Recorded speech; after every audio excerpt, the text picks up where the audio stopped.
ഈ തെരഞ്ഞെടുപ്പ് പ്രഖ്യാപിക്കാൻ പോകുന്നതോടെ സംസ്ഥാനവും പൊതുതെരഞ്ഞെടുപ്പ് ചൂടിലാണ്. കേരളത്തിലെ രാഷ്ട്രീയ സാഹചര്യം പരിശോധിക്കേണ്ടതുണ്ട്. രാഷ്ട്രീയ നിരീക്ഷകൻ ജേക്കബ് ജോർജിനോട് AK സ്റ്റെഫിൻ തെരഞ്ഞെടുപ്പ് വർത്തമാനത്തിൽ.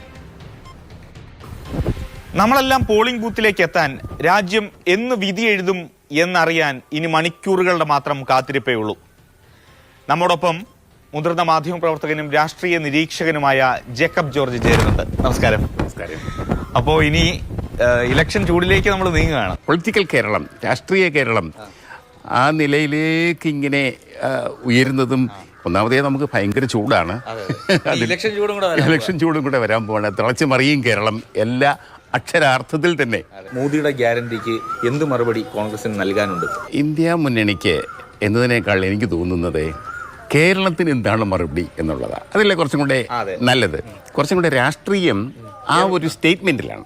മോദിയെ കേരളം കൈകൊടുത്തു സ്വീകരിക്കുമോ ഇല്ലയോ? പക്ഷെ എങ്കിൽ തന്നെ ഒരു BJPയും കോൺഗ്രസും തമ്മിലായിരിക്കും, അല്ലെങ്കിൽ CPM അല്ലെങ്കിൽ LDFും UDFും തമ്മിലായിരിക്കും കേരളത്തിലൊരു. ഞാൻ അതിനെ കാണുന്നത് കേരള രാഷ്ട്രീയം രണ്ടായിട്ട് പകുത്തെടുത്തിരിക്കുകയാണ്. രണ്ട് മുന്നണികൾ, 3 മുന്നണിയില്ല, 2 മുന്നണികൾ. ഈ ഏറ്റുമുട്ടലിൽ ഇടയ്ക്ക് ഒരിടം കണ്ടെത്താനുള്ള ശ്രമത്തിലാണ് BJP. തിരുവനന്തപുരവും തൃശ്ശൂരും.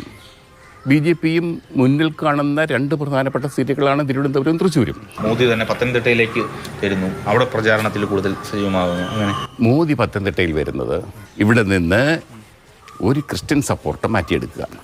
കഴിഞ്ഞ ഡിസംബറിലെ ക്രിസ്ത്യൻ ബിഷപ്പുമാരുമായിട്ട് അദ്ദേഹം സംസാരിച്ചറിയാമല്ലോ. വിളിച്ചിരുത്തി അദ്ദേഹം സംസാരിച്ചു. കുറേ ബിഷപ്പുമാർ മുഴുവൻ പോയി. പക്ഷേ ആ ഒരു ചായ കുടിച്ചത് കൊണ്ട് ബിഷപ്പുമാരെല്ലാം കുഞ്ഞാടുകളോട് പറയുകയാണ് നിങ്ങളെല്ലാവരും BJPക്ക് വോട്ട് ചെയ്യണം എന്ന് പറയുകയല്ല. കുഞ്ഞാടുകളാരും BJPക്ക് അങ്ങനെ വോട്ട് ചെയ്യത്തുമില്ല. ഒരു ലേറ്റ് എൻട്രിയാണ് BJP. അതുകൊണ്ട് ഈ രാഷ്ട്രീയ കക്ഷികളോട്, ഈ മുന്നണികളോടൊക്കെ പടപൊരുതി ഒപ്പമെത്താൻ സമയമെടുക്കും. കേരളത്തിൽ കൂടുതൽ